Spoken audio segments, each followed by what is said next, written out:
Hi everyone, welcome back. Thanks for attending the San Francisco Indie Fest for 2026. I am Lucy Hanna and one of the programmers, and I'm here today to present Buffalo, Buffalo, Turquoise, Buffalo.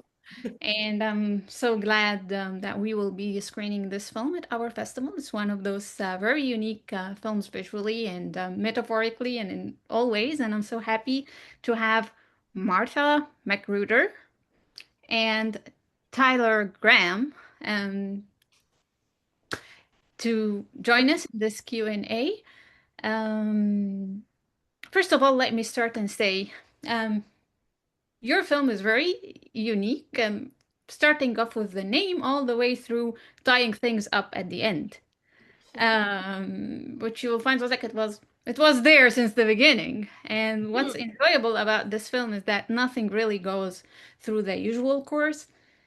You might think that you're going in a specific direction, but you find out that, oh, they're not going there. They're going somewhere completely different. And you want a spoiler? Here's the spoiler. I'm just gonna even continue to surprise you throughout the film. So, starting off with this, can you tell me how were you inspired to make this film? How did the thought make it to your head to end up the way it did?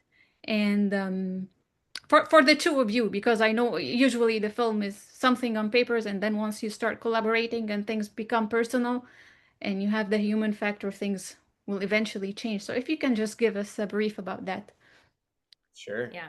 Well, Do you want me to story. Yeah. do you Yeah. want me to Take take that this one one. a little Yeah. bit? Yeah, sure. So we were living in New Mexico at the time. We were living in Albuquerque, and we were actually developing a different film. There was a movie that we were kind of being commissioned to do, and we were hoping to do, and like a lot of movies do, it sort of fell apart right at the 1 yard line. We were almost there, and then the movie kind of fell through, and we had just come out of COVID, and things just seemed really chaotic and really Mm-hmm. open, and the independent film seemed like it was kind of unclear where the avenue was for it or where the outlet.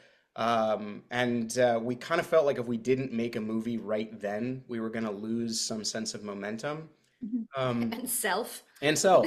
And we really had to make a movie to figure out if this was going to be our last movie, if making an independent movie was even worth doing anymore. And so this movie started with the question of um, what's the point? And you'll hear that a lot, that Yeah. refrain a lot throughout the movie is this sort of searching for a little bit more meaning beyond what's there. And so yeah, we kind of knew that we wanted to do something small, kind of rely on a location-based filmmaking, local filmmaking. Wanted to find just like one small little chunk of money and make something that really could do a small movie big. Instead of trying to put all our resources into one small space, how could we try to create a filming situation that would let us go many different places, utilize a lot of different wonderful actors, Mm-hmm. and Locally. All locally. right. That was. Yeah. From New Mexico. Yes. Yes. Yeah, Yeah. yeah, yeah. Because a lot of people were sitting around going, is the industry ever going to come back? Yeah. Are we ever going to work again? Will there ever be And something to make again? and why is an independent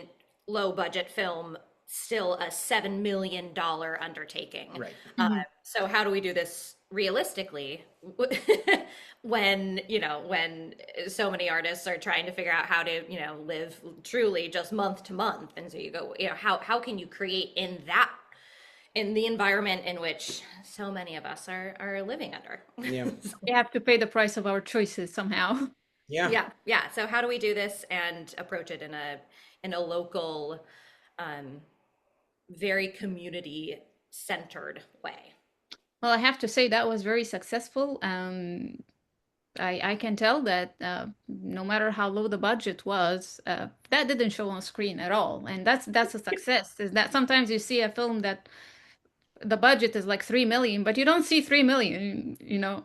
So it's about how you utilized all the resources and how much heart you put in the film. Um, Mhm. which takes me, how did you come up with the name? Yeah. Well, so in English, any odd like 3, 5, 7, any sort of like odd number of the word buffalo in a row makes Is a complete sentence in Mhm. English. It loosely translates kind of to dog eat dog almost, or like yeah, buffalo, buffalo, buffalo kind of means like one bison bullying another, yeah, right? Mhm. Yeah. And we were making an indie comedy, right? And so when you're making an indie comedy, you need to do things that you could only do in the space. You need to utilize the medium and size and yeah. scale of the process. So with in New Mexican culture and in Zuni culture, there are these little fetishes. They're called. They're basically animal sculptures. Animal sculpture. Mhm. And we kind of always knew that that was going to be our MacGuffin, not to kind of spoil too much, but so it felt like a good title, to kind And of. you just spoiled it all in the I know, title. I'm sorry. I'm No, you sorry. didn't. You No, didn't. forget No, forget what I definitely. said. These are not the droids you're looking for.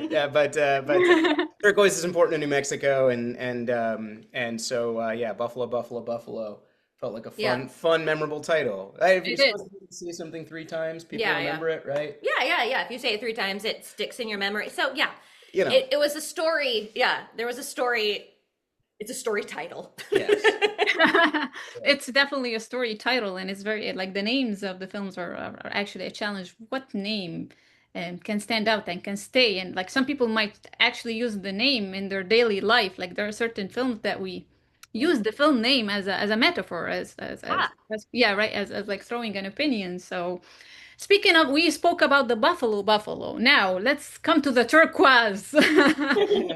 And I can see that the turquoise was also a style in your color palette, and not just the color palette.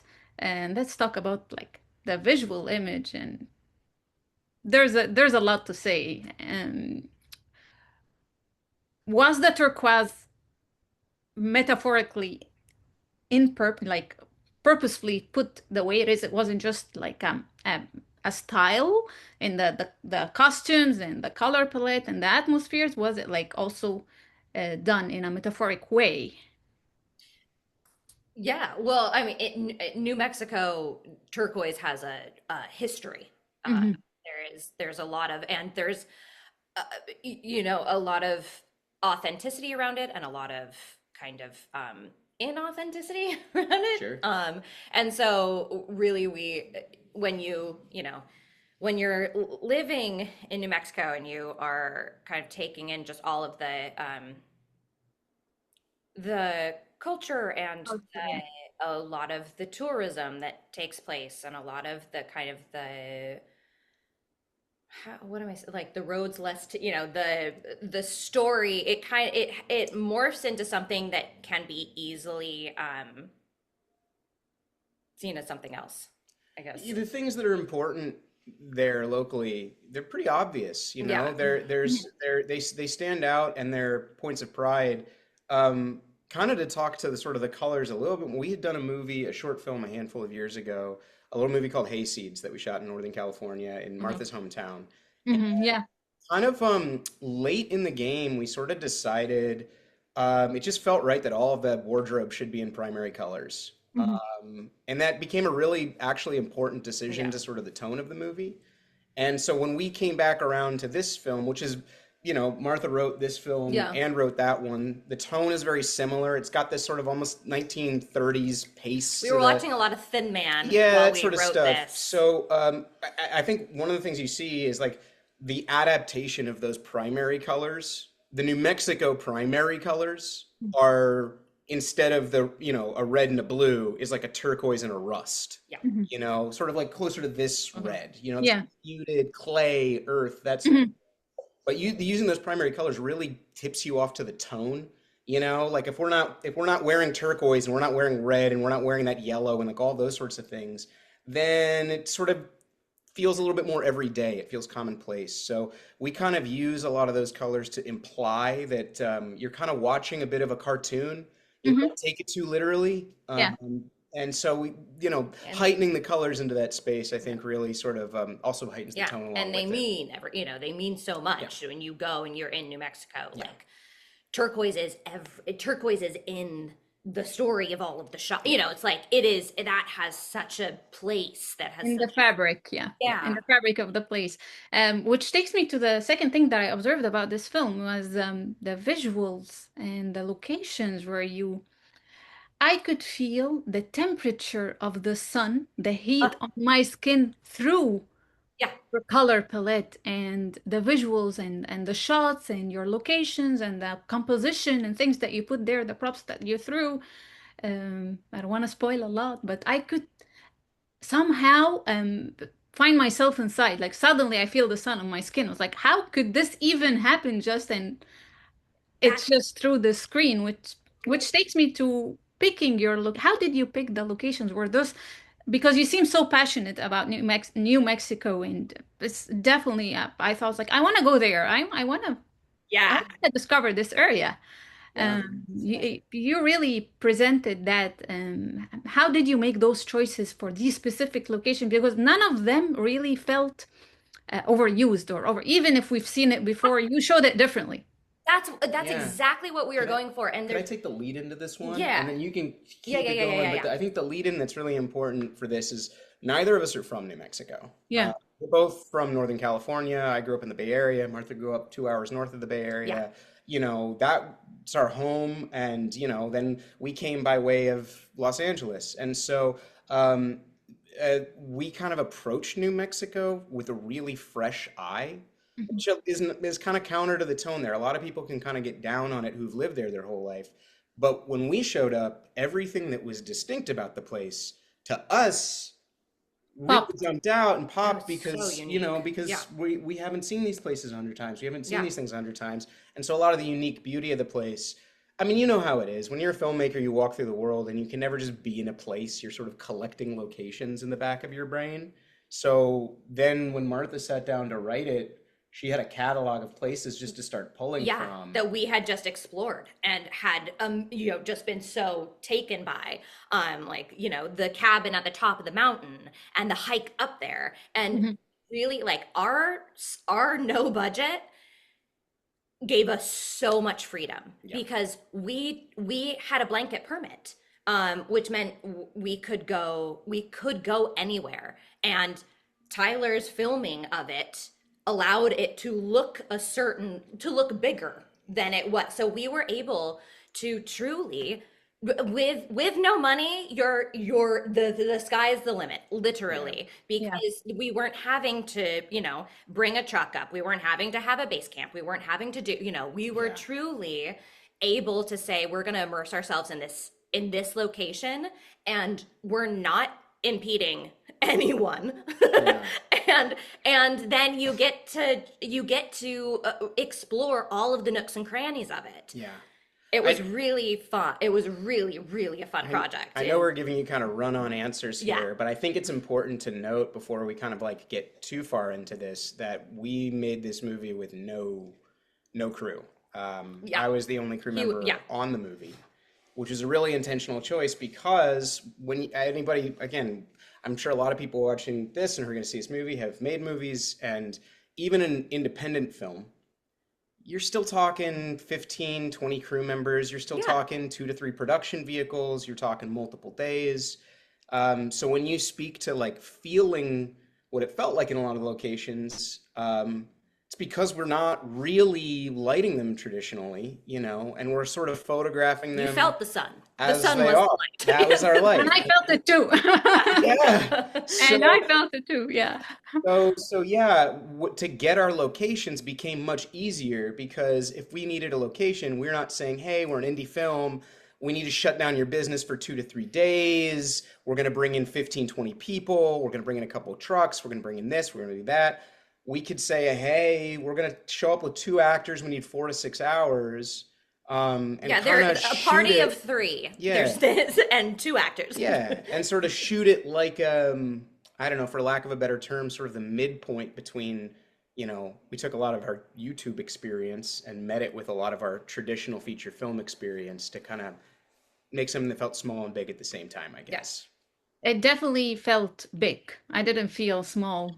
Cool. Great. Any given point, it was very creative and very, especially like when we moved to the, I'm not gonna spoil it, but the artist part, Hmm, hmm. I just like Yeah. this in your face, like, oh my God, this is Disneyland of cinema. What Yeah. am Yeah. I seeing here? Yeah. The way that you just made the choices of the how you set up the set and like the colors integration and just the and the graphics, which I'm sure was used, didn't like you didn't feel any budget constraints. They were you worked with what you have, exactly what you want, which I think maybe too many cooks in the kitchen sometimes is not a good idea when you have maybe a couple of people in control of things. Their vision is just right there and they get to execute it.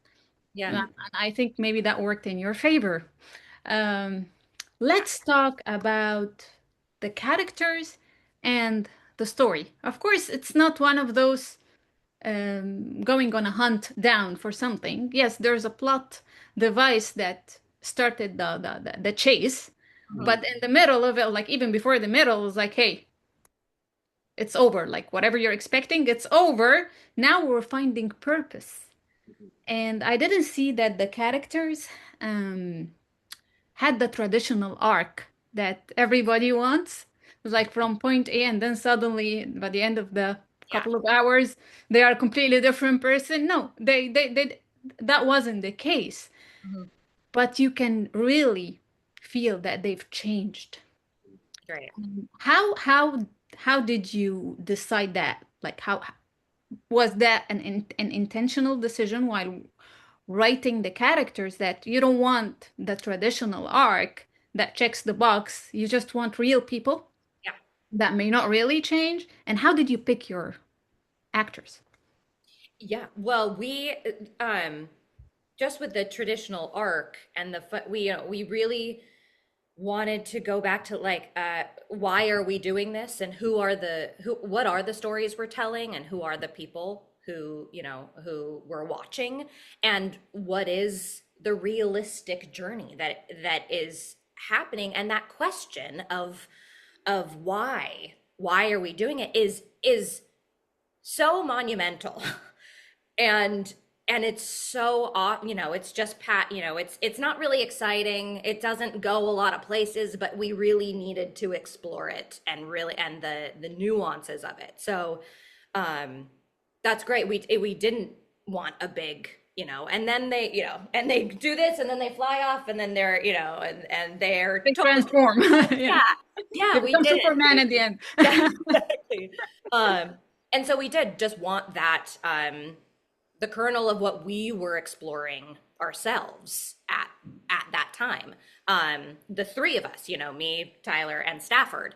And Stafford is the plays Ford, and he was originally on the project for that was The one that fell the to one that fell pieces. to We were pieces. very excited to do that movie Yeah. together, and so part of it came out of, he's really the third piece of this three-headed Yes. monster. He Yeah. was an unbelievable teammate, and Incredible. yeah, Incredible. really And just wonderful. brought every day. He's also a writer, so we'd show up and we'd open the script, and the three of us would show up to a location and have the script, and then be able to also say, okay, well, we do have the time right Hmm. now because it's going to take us 5 hours to shoot top to bottom. We're only this is the amount of time we have. It's very short, and we do get to explore even with that time because we're going. It was very theater like. We came fully memorized. We came and then within that we got to say, okay, well, let's see, does this make sense? Is this resonating? Yes, it is. Great, let's continue down this isn't resonating.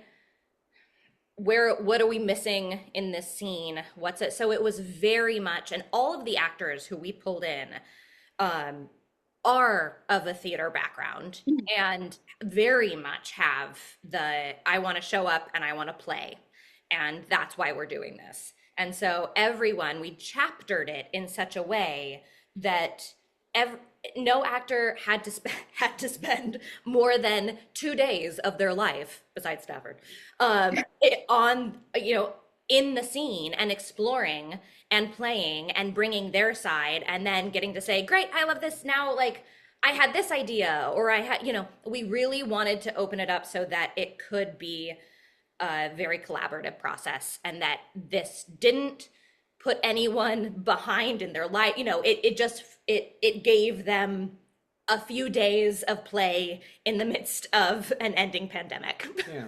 And again, we're, just to keep, one month to reiterate that how integral New Mexico was to this. Like, they've been building a great In actor base who've worked on every every show show. you've seen for a decade. So there was a lot of actors who could show up and understand how to be ready to work from the jump. So we were really fortunate that a lot of just wonderful actors said, yes, we'll come Yes, yeah. play, you know.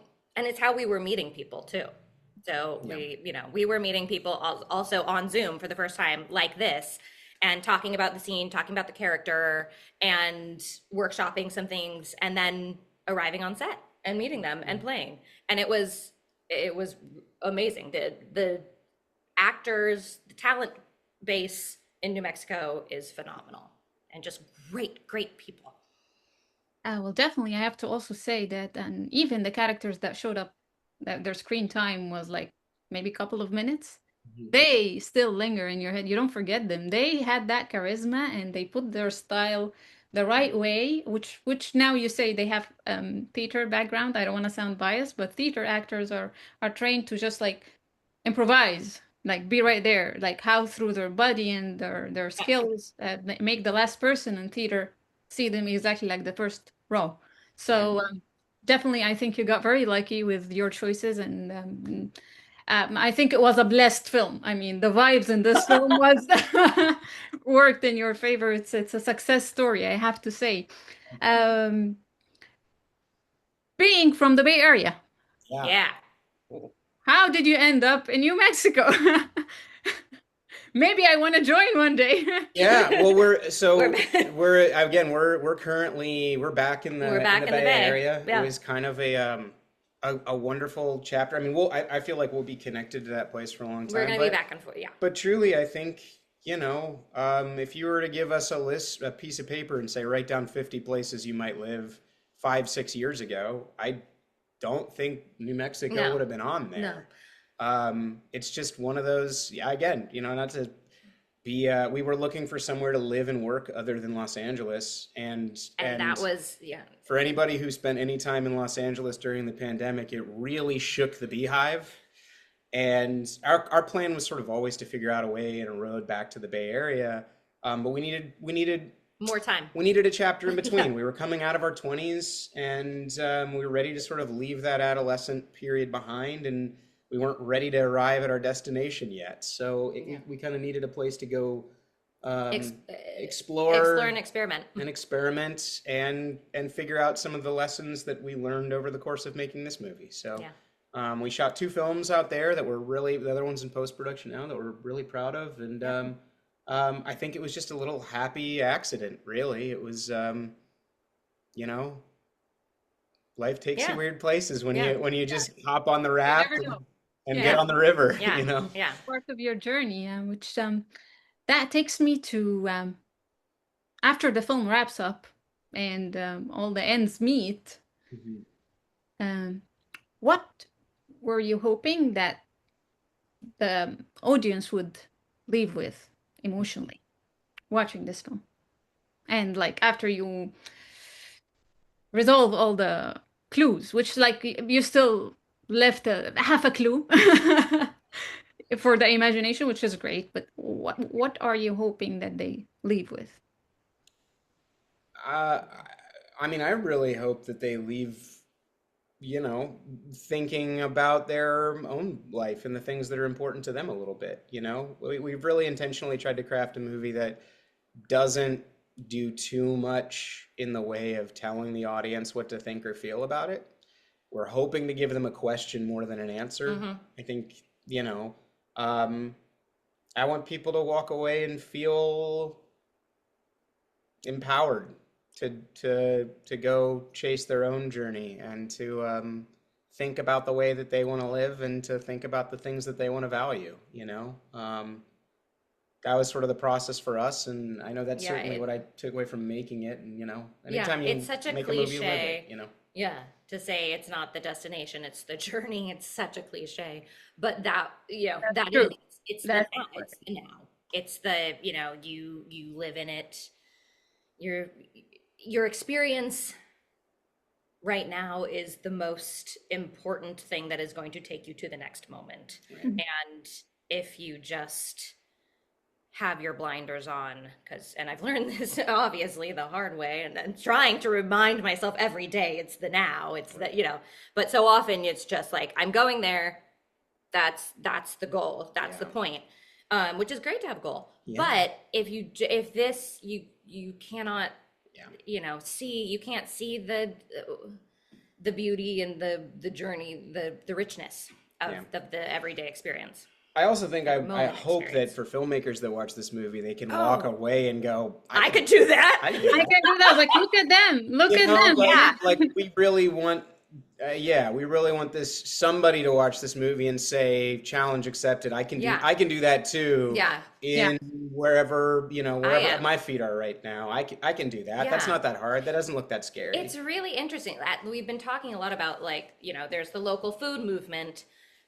What is the local film movement? Hmm. This, like, why we are so, everything now is like in Canada, in, Europe, in all, just everywhere, except nowhere is shot for here, Yeah. for the now. And what does that look like? We And want films that talk about yeah, us, not what we think or what would be and socially acceptable. It's like yeah, no us. one's gonna tell it better than the people who are there Yeah. with you. So we've just kind of been, that's been on our, in the conversation recently, is just, what's the local film movement? Yeah. Yeah. That's actually a very great purpose to have.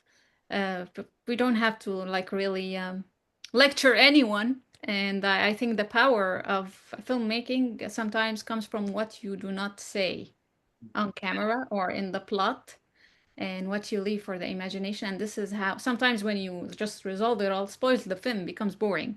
But when you leave the little cues here, you get people thinking, and that's another power. The power of not saying. Right. Uh, Yeah. I definitely loved your film, and just learning about your journey making it made me appreciate the art and the craft, and more importantly, the passion that you put in this film, because that's what's showing on camera. It was like the passion was so hot that I could feel the heat myself. Yeah. Do you have any final statements you want to make to your audience? Oh, Um, take away the barriers to entry. yeah. Just find the people you want to work with.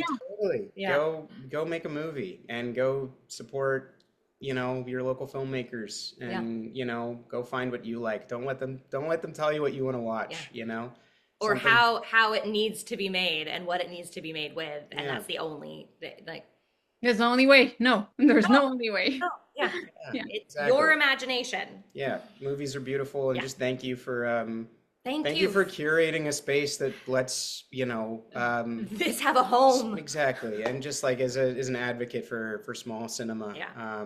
we really appreciate it and we appreciate you guys and we're so thrilled to be part of this I festival. know. And we are very thrilled to have you. You definitely have a very unique creation. And I'm sure everybody will love it just the same way I did. Thank you very much for joining us. Thank you for your time. And I hope that everyone enjoys the film. Thank And you. see you on the next film. Yeah.